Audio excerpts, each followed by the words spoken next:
बुलेटिनची सुरुवात करूयात एका महत्त्वाच्या बातमीने। नागपूरमधील हिवाळी अधिवेशन हे उद्यापासून सुरू होत आहे।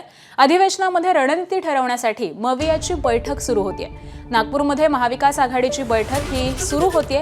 या बैठकीला काँग्रेसचे विधिमंडळ नेते विजय वडेट्टीवार, अभिजित वंजारी, प्रवक्ते अतुल लोंढे हे उपस्थित आहेत। तर शिवसेना उद्धव बाळासाहेब ठाकरे पक्षाकडून भास्कर जाधव, सुनील प्रभू, अनिल परब हे देखील उपस्थित आहेत।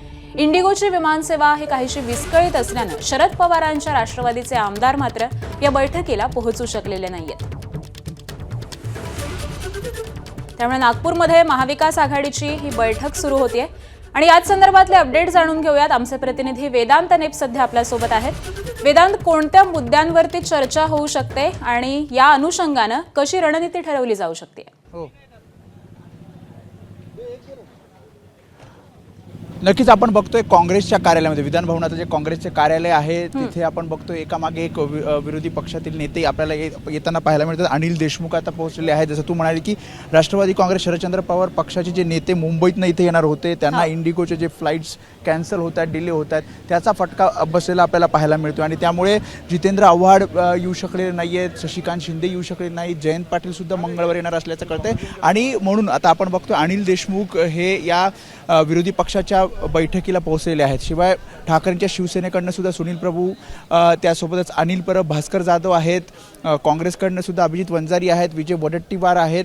आणि आता चर्चा या सगळ्या संदर्भात ही केली जाते की एकतर पत्र राज्य सरकार सत्ताधाऱ्यांना पाठवलं जाणार आहे आणि या सत्ताधाऱ्यांच्या दिलेल्या पत्रामध्ये काही महत्त्वाचे मुद्दे दिले जाणार आहेत। आणि असंही कळतंय की आजचा जे चहा पाण्याचं निमंत्रण विरोधकांना दिलेलं आहे त्यावर विरोधक हे बहिष्कार टाकतील। आणि कोणत्या मुद्द्यांवर बहिष्कार, तर जी माहिती आपल्याला मिळते त्यामध्ये एक तर विरोधी पक्ष नेतेपद म्हणजे विधानसभा त्यासोबत विधान परिषद या दोन्ही सभागृहाला विरोधी पक्ष नेतेपद मिळावं यासाठी महाविकास आघाडीने विधानसभा अध्यक्षांना पत्रव्यवहार केला, मात्र अजूनही त्याबद्दल निर्णय झाले नाही। आणि त्यामुळे इतिहासात पहिल्यांदाच दोन्ही सभागृहांमध्ये विरोधी पक्ष नेते नसणार आहेत आणि त्यामुळे एक तर नाराजी व्यक्त केली जाते। आणि दुसरं महत्त्वाचं म्हणजे विविध मुद्दे, मग कायदा सुव्यवस्थेचा मुद्दा असेल, शेतकऱ्यांना अपुरी मिळाली मदत, त्याशिवाय प्रस्ताव पाठवायला झालेला उशीर, महिला अत्याचार, असे अनेक मुद्दे आहेत। त्यावर एक स्ट्रॅटेजी ठरवली जाणार आहे आणि या सगळ्या मुद्द्यांवर एक पत्र सुद्धा सत्ताधाऱ्यांना दिलं जाणार आहे आणि चहा पाण्यावर बहिष्कार टाकला जाणार असं सूत्रांची माहिती आहे।